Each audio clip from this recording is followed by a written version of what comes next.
அனைவருக்கும் வணக்கம். India sisters கிச்சனுக்கு உங்களை வரவேற்பது லதாவும் அம்முவும். இன்றைக்கி நாம் செய்ய போகிறது கோயில் புளியோதரை. கோயில் புளியோதரைன்னா யாருக்கு தான் பிடிக்காது சொல்லுங்கள். இந்த புளியோதரையை சுவாமிக்கு நைவேத்தியமும் வைக்கலாம், லஞ்ச் பாக்ஸும் கொடுத்து அனுப்பலாம். நமக்கே சம்டைம்ஸ் எண்ணெய் குழம்பு வைக்கிறதுன்னு போர் அடிச்சதுன்னா இந்த புளியோதரை செஞ்சுக்கலாம். அருமையான சுவையில் இந்த புளியோதரை எப்படி செய்கிறதுன்னு பார்க்கலாம் வாங்க. அதுக்கு முன்னாடி இந்தியா சிஸ்டர்ஸ் கிச்சன் சேனலை சப்ஸ்கிரைப் பண்ணி வச்சுக்கோங்க. பக்கத்தில் இருக்கிற பெல் ஐக்கானை ப்ரெஸ் பண்ணி வச்சுக்கோங்க. அப்போ தான் நாங்கள் போடுற வீடியோஸ் உங்களால் உடனே பார்க்க முடியும். இப்போ வாங்க செய்ய ஆரம்பிக்கலாம்.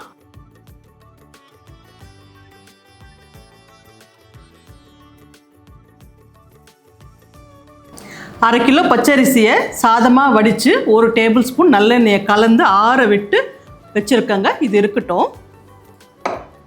இதுக்கு தேவையான மசாலாவை நாம் வறுத்து அரைச்சிக்கலாம். அதுக்கு 2 டீஸ்பூன் தனியா. இதை மீடியம் ஃப்ளேமில் வச்சு வறுத்து விடுங்க. லைட்டாக அந்த தனியாவோட வாசனை வரும், அது வரைக்கும் வறுத்து விடுங்க. இந்த பொடி உங்களுக்கு மெயினாக நல்லா வாசனை வரணுங்க. அது வரைக்கும் நல்லா வறுத்து நீங்கள் பொடி பண்ணாதான் புளியோதரை நல்லா டேஸ்ட்டாக இருக்கும்.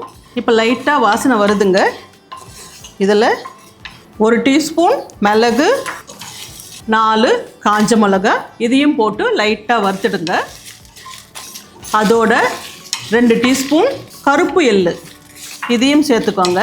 கருப்பு இல்லைன்னா வெள்ளை கூட சேர்த்துக்கலாம். ஆனால் கருப்பு எள்ளு நல்ல டேஸ்ட்டும் கொடுக்கும், உங்களுக்கு அந்த கலரும் கொடுக்கும். அதனால் நான் கருப்பு எள்ளு போட்டிருக்கேன். இருந்தால் நீங்களும் அதையே போட்டுக்கோங்க.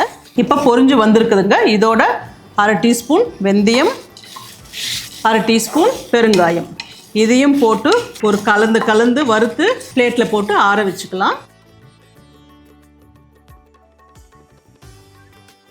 இந்த மசாலா பொருட்கள் ஆறட்டமோ அதுக்குள்ளே புளி காய்ச்சல் ரெடி பண்ணிக்கலாமா?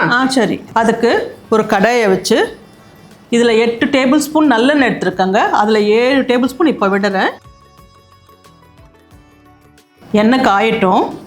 எண்ணெய் சூடாயிடுச்சுங்க. இதில் 1 டீஸ்பூன் கடுகை போட்டு பொரியட்டும். பொடியவே விடுறதில்ல நீ. அவ்வளோ எண்ணெய் காஞ்சும் அது ஸ்லோவாக வெடித்தா நான் என்ன செய்யறது. அடுத்து ஒரு கைப்பிடி அளவு வேர்க்கடலை எடுத்து வச்சுருக்கேங்க. அதை போட்டுக்கலாம்.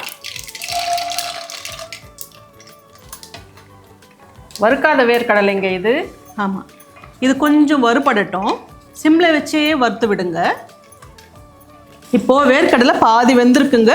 இந்த டைமில் 1 டேபிள் ஸ்பூன் கடலப்பருப்பு, 1 டேபிள் ஸ்பூன் உளுத்தம்பருப்பு போட்டு அதையும் பொன்னிறமாக வறுத்துக்கலாம். இந்த கடலப்பருப்பும் உளுத்தம்பருப்பு உங்கள் சாய்ஸ் தாங்க. ரொம்ப போட்டால் நல்லாயிருக்கும் புளியோதரைக்கு. சிலருக்கு ரொம்ப போட்டால் பிடிக்காது. அப்போ கொஞ்சம் கம்மி பண்ணிக்கோங்க.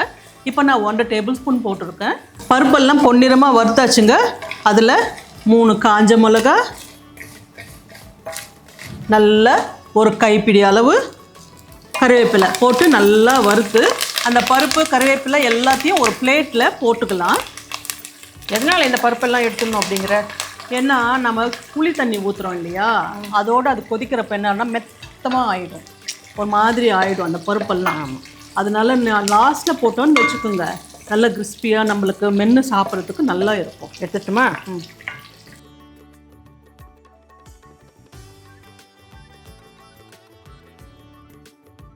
தாளித்த பொருட்களை எடுத்தாச்சுங்க. இப்போது அதே எண்ணெயில் நாம் ஒரு பெரிய எலுமிச்சம் சைஸ் அளவுக்கு 40 கிராம் வருது, இந்த அளவுக்கு புளியை நல்லா கரைச்சி ஒரு 2 கப்பு தண்ணியை விட்டு வச்சுருக்கேன். இதை இதில் ஊற்றிக்கலாம்.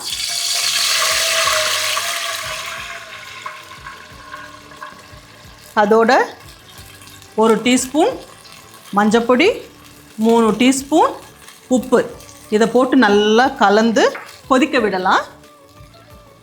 இது கொதிக்கட்டுங்க. அதுக்குள்ளே நாம் வறுத்து வச்சுருக்கிற மசாலா பொருட்களை அரைச்சிட்டு வந்துடலாம்.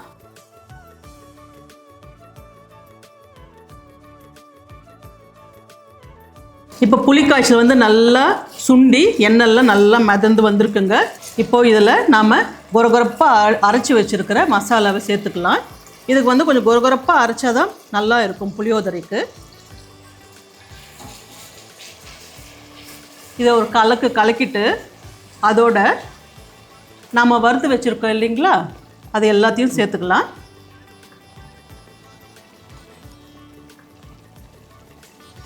இப்போது இந்த புளி கரைச்சலை நாம் ஆற வச்சிருக்கிற சாதத்தை கொஞ்சம் கொஞ்சமாக சேர்த்துக்கலாம்.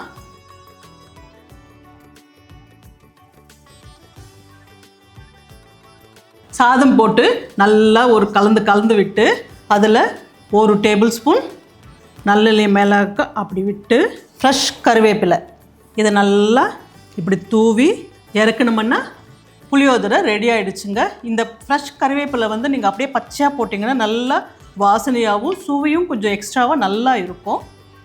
புளியோதரை ரெடி ஆகிடுச்சு.